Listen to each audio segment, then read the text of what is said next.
Recently, Congress and the Senate passed a bill in order to release the Epstein files. Many of you that are living in the U.S. know all about Jeffrey Epstein. He was a man that had a lot of power, a lot of money, a lot of influence with not only people in the U.S., but world leaders abroad. And one of the things that happened is he was convicted of his crimes, and he surprisingly hung himself or killed himself in a jail cell. Now, there's a lot of controversy between the Epstein suicide and all the things that he may have done and all the children he may have harmed. There's many victims that have come out and spoken against the things that they have suffered at his hands. And one of the reasons why I'm bringing this up today on this channel is because I want to talk about how when we protect predators, we can cause church hurt to our people.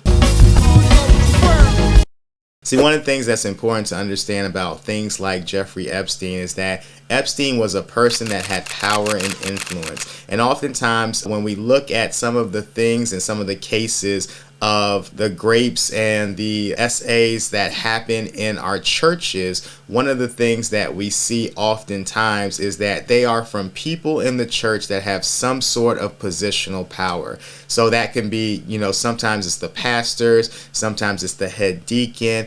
In our context in Adventism, there's something called a Pathfinder leader, which is kind of like our own Boy and Girl Scouts. So someone who's working closely with the kids, or sometimes it's like a youth leader or a youth pastor. And we see that these cases where people are inappropriately interacting with kids. And so one of the things I love about the Adventist church is that there are safeguards to do background checks. There are safeguards to make sure that there are multiple adults when working with kids. And so we do have policies in place in order to protect our children. But the issue is that as you go throughout all the churches, sometimes not all of these policies are followed. Sometimes there are some holes or some loopholes. And sometimes, especially in smaller churches, it's hard to meet the personal requirements. What you see is that sometimes there are lax situations that actually open up harm to our young people. And it's important for us to, once these things come to light, I know there's laws in Maryland that we have to report right away.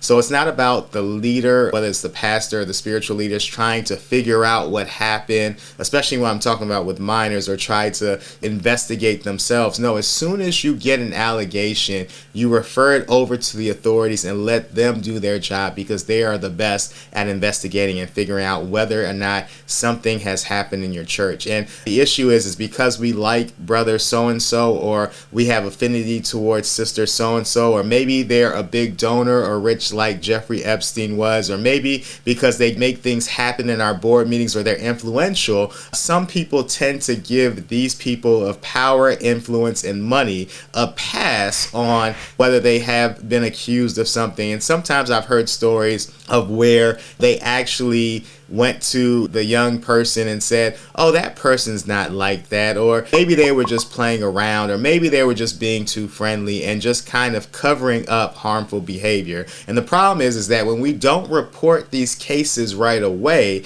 what happens is, and often in a lot of these cases, you see that they are repeat offenders. So when you could have stopped this offender the first time by reporting it and allowing the agencies to do their job and investigate, what actually happens is you bypass it, you sweep it under the rug, and then child after child after child experiences the same harm that's gone on over and over again. And so one of the things that we can learn from Jeffrey Epstein is that we need not as a church to bow down to any authority, any power, any influence, or any money, but we serve one God, and the only God that we bow down to is Jesus Christ. And what Jesus wants to do is that he wants to protect his children. As a matter of fact, there's a scripture where he talks about if anyone harms these little children, it was better that there was a millstone tied around their neck and they were cast to the depths of the sea, because there is a harsh punishment for people that harm those who are innocent. And so I just want to make sure that as we are running and operating our churches, as we're doing these things in order to make sure we spread the gospel,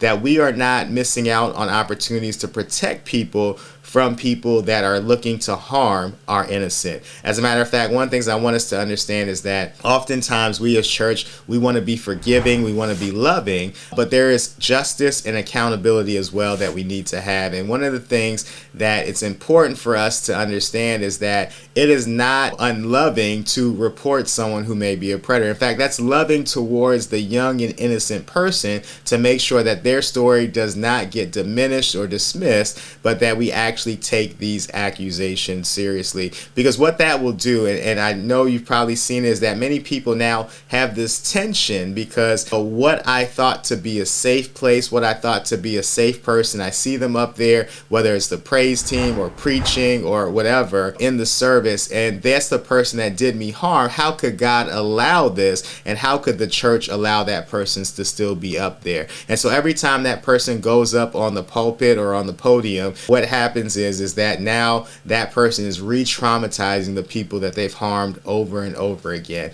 And one thing I want to say about predators is that they often have to have two personalities. So they have the public personality that is, that helpful person, that person that's always joyful and laughing and fun to be around and just seems like a good person. But then they also have this shadow personality, which is the person that is looking to harm people, or that person that has these egregious mindsets and acts that they want to commit, because you cannot be a predator if you don't have another personality, because you have to have people to doubt the accusations that are being brought against you. And so I just want us to not try to speak for other people, say that person will never do that or never do this. We don't know what each other is doing or will do. And so it's important when the accusation comes, pass it on to the authorities, allow them to go through their process, because they'll get to the bottom of it. And that way, not only will that child be justified, and not only will that child be able to be safe, but you'll also prevent harm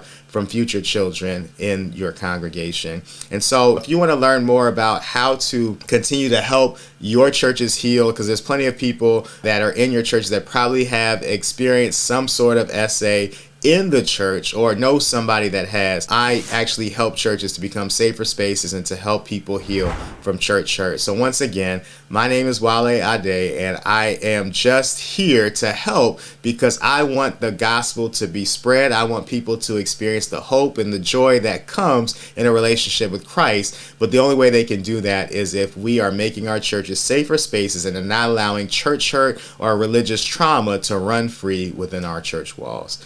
Once again, thank you for watching this video, and I hope you join us in the next one, and I'll see you soon. God bless.